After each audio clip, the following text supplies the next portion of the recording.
देखा हो कि आपके पति को डायबिटीज और हाइपरटेंशन था।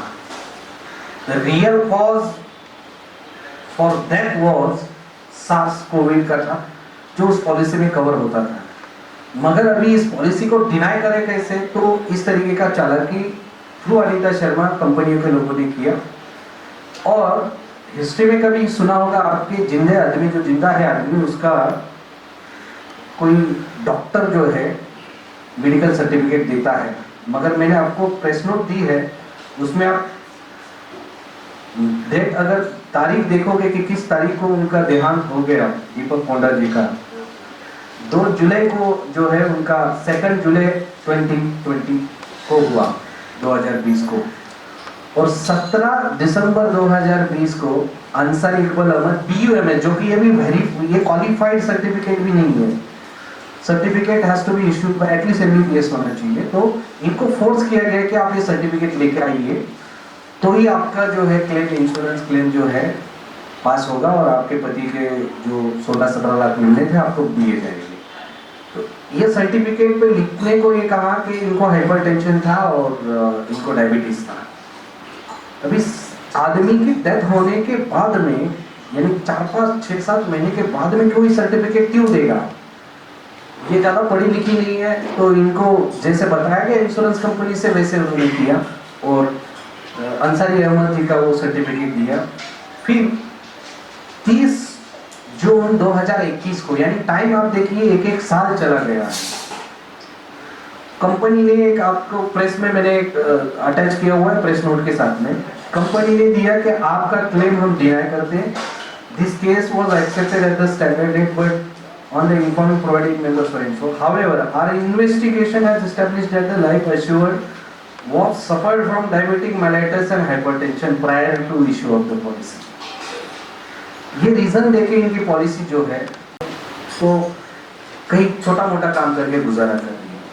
आपके माध्यम से मैं वही बताना चाहता हूँ, सुशील बाफना जी की केस हो, जिन्होंने हार्ड अर्न मनी, मेहनत का पैसा पूरा प्रीमियम में भरा और अलग अलग स्कीम्स के माध्यम से आदित्य बिरला ने स्कीम का नाम दिया, मगर वो चला रहे पोंजी स्कीम्स, जो कानूनन अलाउ नहीं है।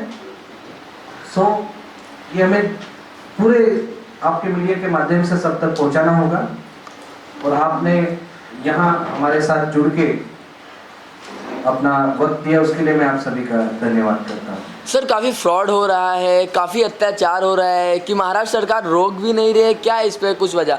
जिस तरह से भी आपने कहा मैम के साथ जो है फ्रॉड किया जा रहा है, उनको घर खाली करने को बोला जा रहा है, तो इस पर महाराष्ट्र सरकार से क्या कहना चाहेंगे? देखिए, इसमें सिंपल है कि फास्ट ट्रैक जस्टिस मिलना चाहिए। ये आर्टिकल 21 जो है भारत का संविधान ये कहता है कि फास्ट जस्टिस देना, डिनाइल यानी स्लो जस्टिस, ये डिनाइल ऑफ जस्टिस है। इसके लिए कोई अथॉरिटी होनी चाहिए, इसके लिए कोई स्पेशल आदमी होना चाहिए जो ये सब देखे। इल्डा इसकी अथॉरिटी है। IRDA हम पत्रकार, लॉयर, एडवोकेट, नॉर्मल लोग जानते हैं, मगर जो मिडिल क्लास है, जो गरीब आदमी है, वो अपनी रोजी रोटी कमाने में बिजी है, वो वहां तक पहुंच नहीं सकता है। मैंने 2 एग्जाम्पल आपके सामने रखा है। एक सुशील बाफना जी है, जो इतना वक्त फाइट करके, यानी कोई नहीं फाइट कर सकता, इतना उन्होंने फाइट किया and then he reached here.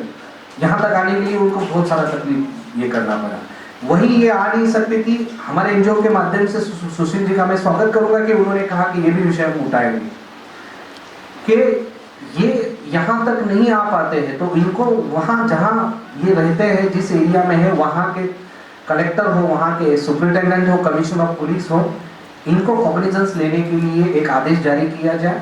वो हम गवर्नमेंट को मांग रखते हैं आपके माध्यम से। सर, जिस तरह से आपने कहा कि जो गरीब है, गरीब के साथ क्या कुछ भी किया जा सकता है? जनता चुनती है सरकार को, वोट दे के ईमानदार सरकार, ताकि हमारी मुसीबत में काम आ सके, तो इस पर क्या है, सरकार क्यों ना एक्शन लेती है? सरकार ने बहुत सारे जैसे एक साहब ने बताया कि मंत्रालय में प्रिंसिपल सेक्रेटरी हो या कोई किसी अथॉरिटी के पास आप जा सकते हो, वैसे किया हुआ है, मगर क्या हम वहां तक जा पाते हैं? आज का मंत्रालय में पहुंच सकता है कोई नॉर्मल आदमी? ये सब जो चीज़ें हैं उस पर हमें सोच विचार करना चाहिए।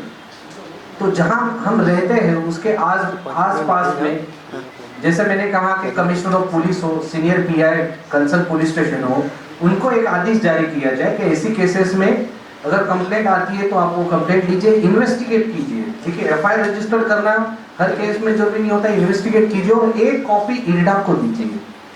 आज महिलाओं के लिए शक्ति कानून बना है। वैसे इंश्योरेंस भी बहुत इंपॉर्टेंट चीज है।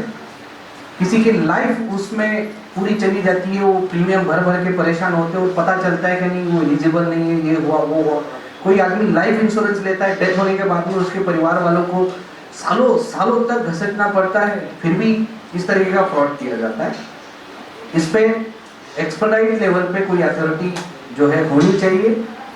इससे पहले वाली सब अथॉरिटी फेल हो रही है या कहीं ना कहीं उनका काम अच्छे से नहीं हो रहा है, ये हमें दिख रहा है। जैसे सुशील बापना जी के केस में क्यों ना पुलिस कुमार मंगलम बिरला को अरेस्ट क्यों नहीं कर सकती है? बड़ी पार्टी है, डर लगता है आपको? अगर वही कोई नॉर्मल आदमी होता तो अब तक तो जेल के सलाखों के पीछे होता। तो कभी ना कभी हिम्मत दिखानी चाहिए। और गवर्नमेंट को मैं आपके माध्यम से यही कहूँगा, this is the high time. Covid में बहुत सारे लोगों की डेथ हो गई है, बहुत सारे परिवार जो है सफर हो रहे हैं। ये इंश्योरेंस सेक्टर बूम हो रहा है, ग्रो हो रहा है, उसी तरीके से फ्रॉड भी बूम हो रहा है। इसके ऊपर काम करना चाहिए। आप देख रहे हैं सक्षम न्यूज इंडिया, सबसे पहले सबसे तेज।